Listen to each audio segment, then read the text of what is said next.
मैं तुम्हारी बीवी से शादी करना चाहता हूँ। अवाम की मुसलसल दरख्वास्त पर एक मर्तबा फिर ये वीडियो मुआशरे के हर उस मर्द के लिए एक दोस्त का किस्सा जिसे अपने ही दोस्त की बीवी से इश्क हो गया था। मुआशरे के हर उस मर्द के लिए जो नई नवेली दुल्हन को छोड़कर जरिए मुआश के लिए साला साल अपने शहर से दूर अपनी बीवी के जज्बात से खिलवाड़ करते हैं या माँ के कहने पर बहनों की खातिर बीवी का हक मार देते हैं। जिम्मेदार कौन?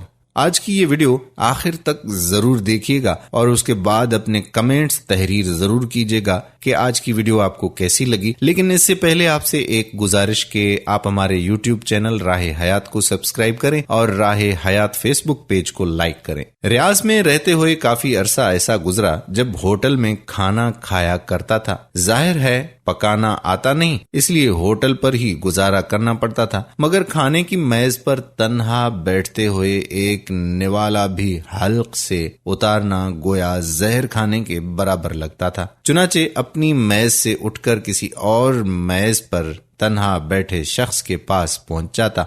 अपने खाने का ऑर्डर देने के साथ साथ कहता कि यार हम दोनों मिलकर खाना खाते हैं, बातें भी हो जाएंगी, वक्त कट जाएगा और पेट भी भर जाएगा। मेरे इस जुमले का जवाब अमूमन अच्छा ही मिलता था। एक दिन एक ऐसे साहिब से वास्ता पड़ा जो शायद किसी बात पर नाराज थे। मैंने उनकी मेज पर जाकर बैठते हुए कहा कि अंकल चलें एक साथ खाना खाते हैं, बातें भी करेंगे और पेट भी भरेंगे। वो साहिब बोले कि क्यों मियाँ, चलो चलो अपना खाना मंगाओ और खाओ, आ जाते हैं मुफ्त खोरे कहेंगे।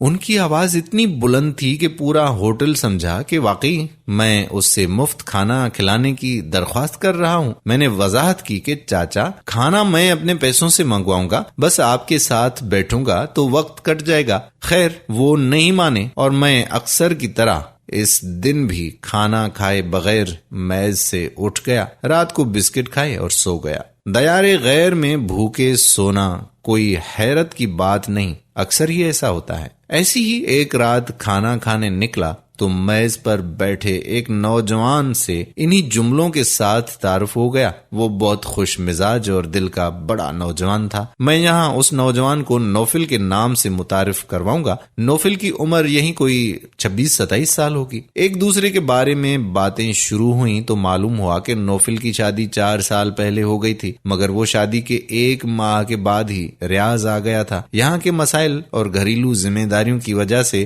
फिर जा ना सका। हम हर रोज ही रात को मुलाकात करने लगे। एक रात काफी देर से वो मुझे सड़क पर मिला। अरे नौफिल, इस वक्त तुम कैसे? क्या सुबह काम पर नहीं जाना? मैंने उसको अपनी तरफ मुतवज्जा करते हुए पूछा। कहने लगा, नहीं मुस्तफा भाई, बड़ी मुश्किल से छुट्टी लगी है और 1-2 दिन में ही गांव जा रहा हूँ। साल बाद जाऊंगा और अब जाकर अपनी बेटी को देखूंगा। नौफिल मुझे बता चुका था कि वो शादी के 5 माह के बाद ही सऊदी अरब आ गया था। फिर उसके घर एक बेटी की पैदाइश हुई। खैर नौफिल 1-2 दिन में गांव चला गया। बड़ा खुश था। उसका चमकता चेहरा आज भी याद आता है तो दिल तड़प उठता है। नौफिल को गए हुए 1 माह हो गया था। एक दिन हस्बे रिवायत मैं होटल में खाना खाने गया तो नौफिल एक कोने में मेज पर खामोश और उदास बैठा हुआ था। शेव बढ़ी हुई थी, बाल बिखरे हुए थे और आंखें सूजी हुई थी। अरे नौफिल, ये क्या, तुम कब आए? मैंने मेज के करीब पहुंचकर सवाल किया। नौफिल मेरी जानिब ऐसे देखने लगा जैसे वो और मैं बिल्कुल अजनबी हूँ, आज ही मुलाकात हुई हो। फिर चंद ही लम्हों के बाद नौफिल ने मेरा हाथ ऐसे थामा जैसे हमारा सदियों का ताल्लुक हो, वो मेरा सगा हो या मैं उसका सब कुछ हूँ। मैंने नौफिल के हाथ पकड़ते हुए सवाल किया कि क्या हुआ यार, तुम तो गाँव गए थे ना, कब आए, क्या हो गया? मगर वो खामोश था। मैंने खाना मंगवाया। बड़ी मुश्किल से उसने चंद लुक़मे लिए मगर कुछ ना बोला। होटल भरा हुआ था इसलिए बात करना मुश्किल था। मैं नौफिल को लेकर रियाज में हारा की सड़क पर निकल आया। हम एक सड़क के कोने पर मौजूद चबूतरे पर बैठ गए। मैंने फिर पूछा, इसरार किया, धमकी दी कि अगर मुझे नहीं बताया तो मैं भी मिलना छोड़ दूंगा। नौफिल ऐसे लग रहा था जैसे गूंगा हो गया हो। आंखें सवाल कर रही थीं मगर जुबान बंद थी। मैंने देखा कि वो फिजाओं और आसमानों में है। जमीन पर तो उसे कुछ नहीं मिल रहा। काफी देर ऐसे ही गुजर गई और फिर मैं गुस्से में उठकर जाने लगा। ठीक है, जब मुझे कुछ नहीं समझते तो छोड़ो, मैं चला जाता हूँ। अब नौफिल उठा और मुझसे लिपट गया। ऐसे रोने लगा जैसे बच्चा बिलक बिलक कर रोता है। नौफिल की हिचकियां ही बंद नहीं हो रही थीं। मुस्तफा भाई, ये मैंने क्या कर दिया? मेरे साथ क्या हो गया? मुस्तफा भाई, मैंने तो सोचा भी नहीं था। नौफिल, हुआ क्या है यार, बताओ तो सही, खैर है ना? मुस्तफा भाई, मेरी बीवी ने मुझसे तलाक ले ली है। ये कहकर नौफिल फिर रोने लगा।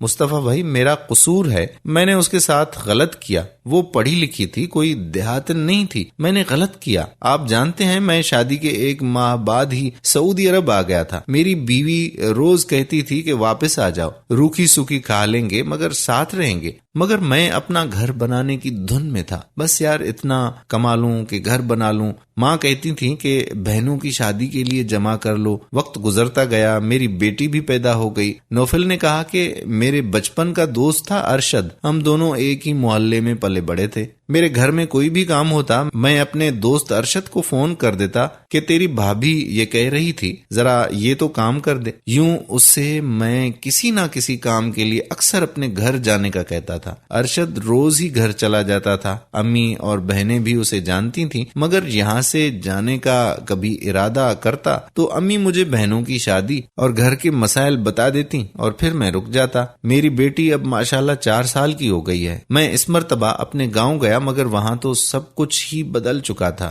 मेरी बीवी मेरी नहीं रही, मेरी बेटी मुझे पप्पा नहीं समझती। मुस्तफा भाई, मैं तो बर्बाद हो गया।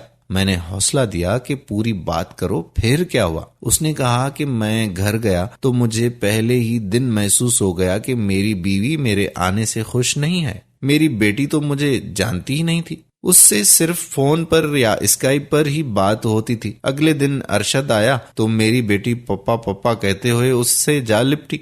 उसे देखकर मेरी बीवी के चेहरे पर भी खुशी नुमाया हो गई। मैं परेशान था कि ये क्या माजरा है। 1 हफ्ता ऐसे ही गुजर गया, मैं सब कुछ महसूस करता रहा। फिर मैंने अपनी बीवी से पूछा कि आखिर गुड़िया मेरे पास क्यों नहीं आती? वो अरशद की गोद में चली जाती है, मुझसे कतराती है। बीवी ने कहा, आपको मैं कहती रही कि आप आ जाएं, मगर आपने पैसे कमाने के लिए मेरी एक ना सुनी। आज गुड़िया अरशद को ही अपना पप्पा समझती है, क्योंकि हर मौके पर वही तो मौजूद रहा।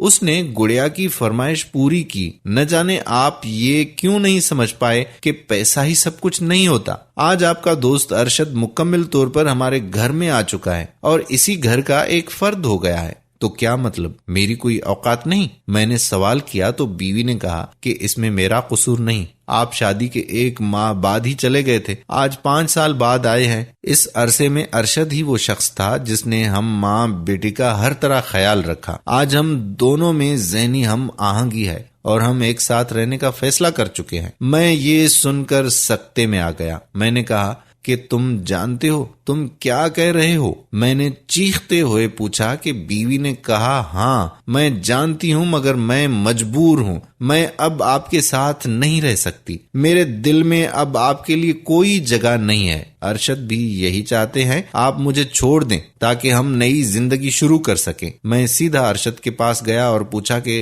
तुमने ये क्या किया? मेरे ही घर में डाका डाल दिया। अरशद ने जवाब दिया कि मैंने कोई डाका नहीं डाला। तुम अपने घर की रखवाली कहाँ कर रहे थे? तुम तो अपना घर मेरे हवाले करके गए थे, और जो रखवाली करता है वही घर का मालिक होता है। मैं मुजरिम हूँ, मगर मुझसे बड़े मुजरिम तो तुम हो। तुम्हारी बीवी हर ईद पर मेहंदी लगाए और गजरा सजाए तुम्हारा इंतजार करती थी। मैं आता तो तुम्हारी बेटी से कहता था कि आपकी मम्मा अच्छी लग रही है। ये सुनकर गुड़िया की माँ भी खुश हो जाती थी। यूं ही वक्त गुजरता गया और हमारी सोचों और ख्यालात में यकसानियत परवान चढ़ती रही। नौफिल, अब तुम अपनी बीवी को छोड़ दो। इस मामले को एक खूबसूरत मोड़ देकर खैराबाद कह दो। मैं तुम्हारी बीवी से शादी करना चाहता हूँ। तुम्हारी बच्ची भी मुझे अपना बाप समझती है। तुम्हारी बीवी तुम्हारी रही और ना तुम्हारी बेटी तुम्हें पहचानती है। तुम क्रिकेट के उस 12वें खिलाड़ी की मानंद हो जो टीम में होता है मगर खेल का हिस्सा नहीं होता। अरशद की बातें हथौड़ा बनकर मेरे ऊपर बरस रही थीं।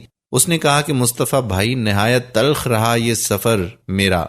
मेरी जिंदगी की साथी किसी और की हम कदम हो गई। ज्यादा अफसोस ये है कि मेरी माँ और बहनें, जिनके लिए मैंने इतने बरस तन्हा गुजार दिए, जिनकी वजह से मेरा घर बर्बाद हो रहा था, उन्हें कोई अफसोस नहीं था। उन्होंने मेरी बीवी पर अनगिनत इल्जाम लगा दिए, मगर मैं जानता था कि ये कसूर उसका नहीं, मेरा है। मेरे पास आज बहुत दौलत है, मगर मैं हकीकी दौलत खो बैठा हूँ। मैंने एयरपोर्ट से ही बीवी को तलाकनामा अरसाल कर दिया था, ताकि वो दुल्हन जो 5 साल तक अपने पहले शोहर की राह तकती रही थी, अब उसे मजीद इंतजार ना करना पड़े और वो दूसरे शोहर के साथ हंसी खुशी जिंदगी गुजार सके।